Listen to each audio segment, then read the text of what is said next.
এমন সময় শাশুড়ির পিঠের ভিতরে একটু চুলকানি লাগছে। কেমন করে চুলকাবে? ভাইজান প্যারালাইসিস, শাশুড়ি তার হাত দিয়ে চুলকাতে পারে না। এমন সময় ইশারা করে ডাকে, মা, মা গো আসো, তুমি আমার পিঠটা একটু চুলকায়ে দাও। এমন কথা যখন বলেছে, এবার ভাইজান বেটার বউ ঘরের থেকে বাইর হইয়া এমন চিল্লানি দেওয়া শুরু করছে, কয় তোমার জ্বালায় আমার সংসারের আর কোনো কাজ আমার করা সম্ভব নয়, শুধু তোমারই হুকুম শুনে বেড়ায়, আমার সংসারের কাজ আর করা লাগবে না।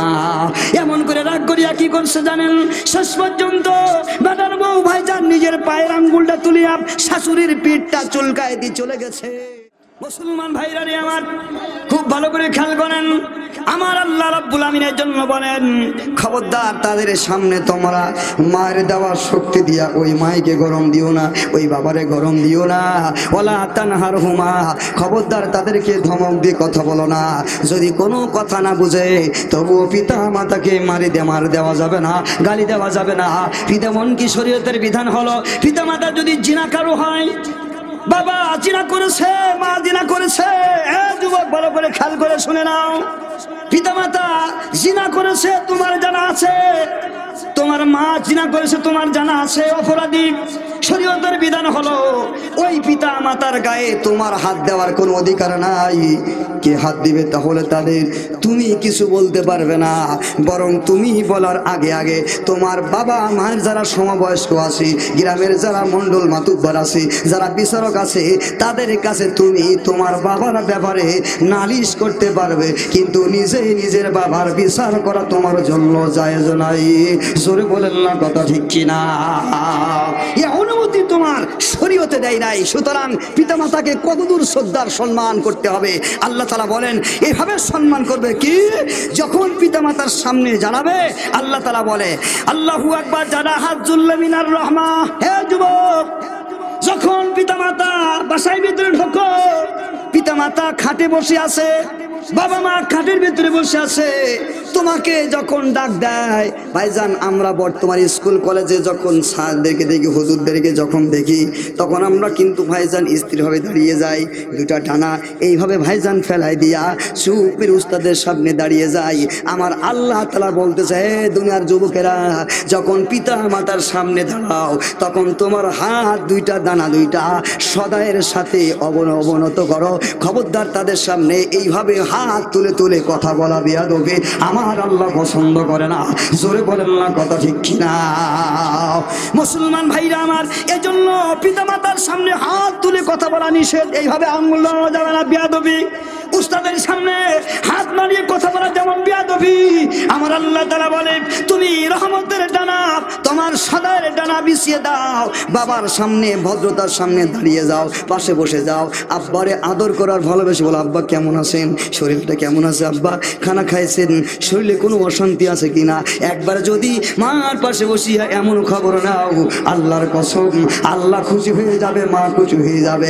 একবার মা শুধু তোমার মায়ের জবান দিয়ে বলবে আল্লাহ, মনে মনে বলবে আল্লাহ, আমার সন্তান আমার যেমন খোঁজ খবর নাই, দুনিয়া আখিরাতে তুমি তেমনই তার খোঁজ খবর নিও। জোরে জোরে বলেন সুবহানাল্লাহ। মুসলমান ভাইরা নিয়ে আমার সমাজের ভিতরে অনেক যুবক আছে, অনেক সন্তান আছে, আমার ভাইরা অনেক বেটার বউ আছে। আমার দিকে তাকান, যে সকল বেটার বউয়েরা অনেক সময় ছেলের ইচ্ছা থাকলো, পিতামাতার ভাইজান রে খোঁজ খবর ইচ্ছা থাকলো, বাড়িতে কিছু দাজ্জাল আছে যারা ভাইজান রে বাড়ির জমি জায়গার মালিক হয়ে বসেছে, এরা কিন্তু খবর নিতে দেয় না। এবার মহিলারা রাগস্যার বলছে, এ ঘোড়ার ডিমের বক্তা কে নিয়ে আসলো? জোরে বলেন না কথা ঠিক কিনা? আমার মায়ের রাগ হইল না, আমি আপনাদের বিপক্ষের মানুষ না, আমি আপনাদের পক্ষের মানুষ। ও মা, আপনাদের কথা এই জন্য বলতেছি মাগো। আমার আল্লাহ তাআলা বলে, হে যুবক, দুনিয়ায় যারা পিতা মাতার খেদমত করবে, আমার আল্লাহ তাআলা ওই সন্তানের পরিবার থেকে শুরু করে তার পরিবারের যত কিছু আছে, আমার আল্লাহ রাব্বুল আলামিন এক নম্বর হলো যারা পিতা মাতার খোঁজ খবর নেয়, পিতা মাতার পিছনে যারা নিজের টাকা অর্থ ব্যয় করে, আমার আল্লাহ তাআলা দুনিয়ায় তার কোনোদিন রিজিকের অভাব দেবে না। জোরে জোরে বলেন সুবহানাল্লাহ। অনেক সময় দেখা যায়, আচ্ছা ঠিক আছে ভাইজান, আমার ভাইরা অনেক যুবক সন্তান আছে, ইচ্ছা আছে, অনেক চাকরিজীবী ছেলে ইচ্ছা আছে বাবা মায়ের খেদমত করবে, কিন্তু আর একজন যে বাড়িতে আছে কয়ে, হ্যাঁ তুমি কি একা নাকি, তোমার আর ভাইরা নাই? তাদেরকে বলো, তারাও যেন খোঁজ করে, আমি একা দিতে পারবো না। এমন করে মনে হয় ভাইজান এতদিন ছিল পরের বাড়ি, এখন যেন মনে হচ্ছে নিজের বাড়ি এসে, পুরা জমি জায়গার মালিক যেন সে হোম মিনিস্টার। জোরে বলেন না কথা ঠিক কিনা? হ্যাঁ ভাই জোরে বলেন কথা ঠিক কিনা? Home minister. এখন যারা বৃদ্ধ আর বৃদ্ধা হয়ে গেছে, এরা বাড়ির কেউ না, এমন অবস্থা মনে হয় শুরু হয়ে যায়। এত জিনিসের প্রতি দরদ, টাকার প্রতি এত দরদ। ওই টাকা তো তুমি বানাও নাই, ওই জমি তো তুমি ক্রয় করো নাই, ওই জমি তো তোমার স্ত্রী ক্রয় করে নাই, ওই জমি তোমার বাবা মা না খেয়ে তোমার জন্য টাকা গুছিয়ে জমি ক্রয় করেছে, তোমার চাকরি দিয়েছে, সেই মাকে গালি দাও, সেই মার ভাত দাও না। একবার পিছনের ইতিহাস তোমার খেয়াল করা দরকার। চিৎকার দিয়ে বলেন না কথা ঠিক কিনা? আর মা বোনদেরকে বলবো, আমার মায়েরা, যে সকল নারী এমন আছেন মা, আপনাদেরকে বলবো, হয়তো মনে করতেছেন আমার স্বামী যদি আমার শ্বশুর শাশুড়ির পিছনে টাকা পয়সা খরচ করে ফেলে, যদি অনেক টাকা নষ্ট হয়ে যাবে, এগুলো আমার ক্ষয় হয়ে যাবে। আমি কসম দিয়ে বলবো মা, এমন ধারণা কখনো করবে না। আল্লাহ তাআলা তোমার স্বামীর যে সম্পদ আছে, এগুলা যদি সব তোমার বাবা মার পেছনে ব্যয় হয়, তোমার শ্বশুর শাশুড়ির পেছনে ব্যয় হয়, আল্লাহর কসম জানিয়ে রাখবা, কিছু না থাকলেও আমার আল্লাহ জিরো থেকে হিরো বানায় দিবি। সুবহানাল্লাহ জোরে বলেন। তার বাস্তব প্রমাণ ভাইরা খুব ভালো করে খেয়াল করেন। জিরো থেকে হিরো বানাই দিবে। তার কারণ রাজি করেছো বাবা আমার আল্লাহ বলে, আমি আল্লাহ রাজি হয়ে গেছি। জোরে জোরে বলেন সুবহানাল্লাহ। আমি আল্লাহ রাজি হয়ে গেছি। সুতরাং আমার দিকে তাকান আমার ভাইয়ারা। অনেক মা বোনরা মনে করে শ্বশুর শাশুড়ির খেদমত করে না।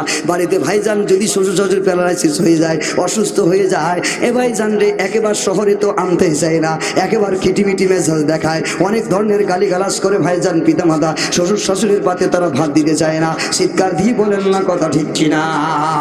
আমার ভাই আমার ভাইয়ারা, এজন্য মা খেয়াল করো, আমাদের প্রবাদ বাক্যের আছে ভাইজান, আমাদের বাংলাদেশের বাক্যে প্রবাদ বাক্যে আছে, ঘষি পড়ে গোবর হাসে, এমন দিন সকলেরই আসে।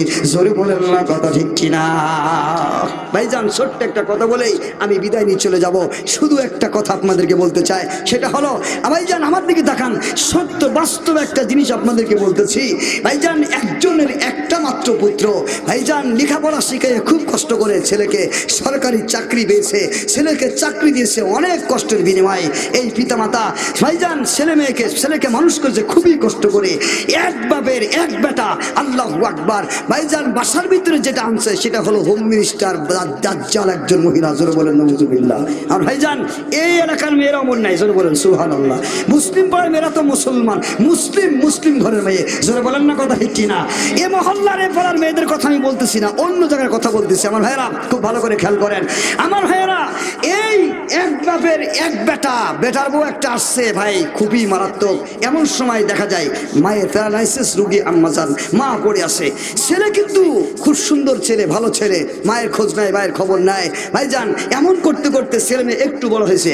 এমন সময় আমার দিকে তাকান, এবার তার স্বামীকে ডেকে বলল, প্রাণের স্বামী আমার, এতদিন পর্যন্ত আমি তোমাকে কোনো কিছু বলি নাই, তোমার বাবা মা, তোমার মা প্যারালাইসিস রোগে হয়ে পড়ে আছে, তার সমস্ত দেখাশোনার ভার আমার ওপরে, আমি তার খাবার দাবার সব কিছু দেই।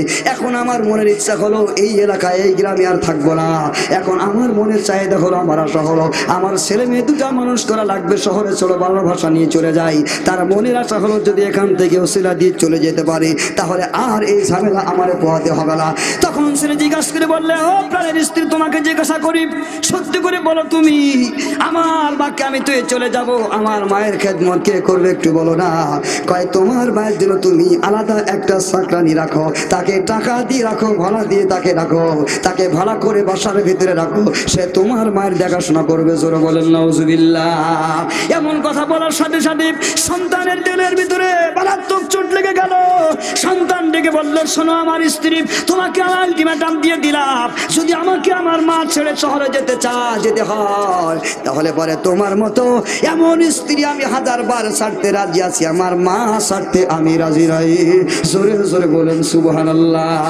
এই কথার উপরে সন্তান যখন অটল আছে, এবার ভাইজান শুরু করলো টর্চারিং। ভাইজান ওই শাশুড়ির উপরে বেটার বউ কি করে জানেন? ভাইজান খানা সামনে নিয়ে যায়, তারপর থেকে ঠেলে ফেলাই দেয়। ভাইজান খাবারটা ঠেলে ফেলাই দেয়। মা প্যারালাইসিস রোগী, শাশুড়ি প্যারালাইসিস রোগী পড়ে আসে। বেটার বউর ভাব দেওয়া দেখে মা আল্লাহু আকবার চোখ দিয়ে পানি পানি বেয়ে বেয়ে গড়িয়ে পড়ে আর কান্নাকারি করে, আল্লাহর কাছে বলে, ওগো আল্লাহ, তুমি আমাকে তাড়াতাড়ি উঠাই নাও, আমাকে কি করে রাখছো, এমন করে দোয়া করে আর কান্নাকাটি করে। ছেলে যখন বাসায় ফিরে আসে আল্লাহর কাছে দোয়া করে, মহান রবের কাছে দোয়া করে, আর সন্তানের মুখের ভিতরে হাত বোলায় দেয়, বারবার বুঝাই, বাবা শোন, আমার জন্য তোর এত কষ্ট করা লাগবে না। একদিন ভাইজান এমন ইতিহাস হয়ে গেল, শাশুড়ি ভাইজান মেয়ে ছেলে চলে গেল চাকরিতে। এবার ভাইজান শাশুড়ির জন্য ভাইজান বেটার বউ আল্লাহু আকবার ভাতটা সামনে দেওয়ার পরে চলে গেল ঘরের ভিতরে রান্না করবে। ভাইজান চলানোর জন্য ঘরের ভিতরে গেছি, এমন সময় শাশুড়ির পিঠের ভিতরে একটু চুলকানি লাগছে। কেমন করে চুলকাবে, ভাইজান প্যারালাইসিস, শাশুড়ি তার হাত দিয়ে চুলকাতে পারে না। এমন সময় ইশারা করে ডাকে, মা, মা গো আসো, তুমি আমার পিঠটা একটু চুলকায়ে দাও। এমন কথা যখন বলেছে, এবার ভাইজান বেটার বউ ঘরের থেকে বাইর হইয়া এমন চিল্লানি দেওয়া শুরু করছে, কয় তোমার জ্বালায় আমার সংসারের আর কোনো কাজ আমার করা সম্ভব নয়, শুধু তোমারই হুকুম শুনে বেড়ায়, আমার সংসারের কাজ আর করা লাগবে না। এমন করে রাগ করিয়া কি করছে জানেন, শেষ পর্যন্ত বেটার বউ ভাইজান নিজের পায়ের আঙ্গুলটা তুলিয়া শাশুড়ির পিঠটা চুলকায় দিয়ে চলে গেছে। এমন জোরে আঘাত করছে শাশুড়ির পিঠ দিয়ে, ভাইজান রে রক্ত ঝরতেছে, একটু ভাইজান ছিলে গেছে, রক্ত ঝরে পড়ে। এবার মা চিৎকার দিয়ে বলে, মা এত জোরে চুলকায় দিলে আমার তো এত রাখতেছে, আমার পিঠটা কেন জ্বলে যাচ্ছে মা। এই বলে আর মা কোনো কথা বলে নাই। শাশুড়ি চোখের পানি ফেলে কান্না শুরু করছে, চোখের পানিগুলা বেয়ে পড়ে। কে দেখে জোরে বলেন, কে? আল্লাহ রাব্বুল আমিন দেখে। আল্লাহু আকবার, কোনো কিছু বলে নাই। আমার ভাইয়ারা সহ্য করেছে, শাশুড়ি কিছুদিন পর মারা গেছে। আমার আল্লাহ তাআলা ভাইজান রে এমনই অসুখ, ওই বাড়িওয়ালা মহিলারে আল্লাহ তাআলা প্যারালাইসিস রোগী বানাই দিয়েছে। শাশুড়ি প্যারালাইসিস রোগী ছিল, এখন বেটার বউ প্যারালাইসিস রোগী।